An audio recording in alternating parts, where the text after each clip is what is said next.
மதுரை நித்யானந்த ஆசிரமத்திற்கு வந்திருக்கிறோம். நித்யானந்த ஆசிரமத்தில் சாப்பிட்றோம். பாருங்கள், மக்கள் எல்லாம் சாப்பிட்றாங்க, சாமியெல்லாம் சாப்பிட்றாங்க. பாருங்கள், நித்யானந்த மரம் பார்த்தீங்களா அப்படி இருக்குன்னு பாருங்கள். நித்யானந்த மரத்தில் சாப்பிட்டுக்கிட்டு இருக்கோம். சாப்பிட்றீங்களா? நல்லாயிருக்கும்.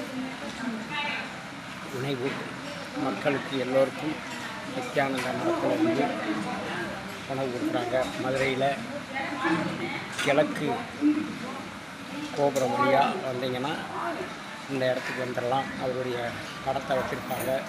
இங்கே உள்ளேயே வந்து உட்காந்து டேபிளில் நின்று எப்படி சாப்பிட்லான்னு சாப்பிட்லாம்.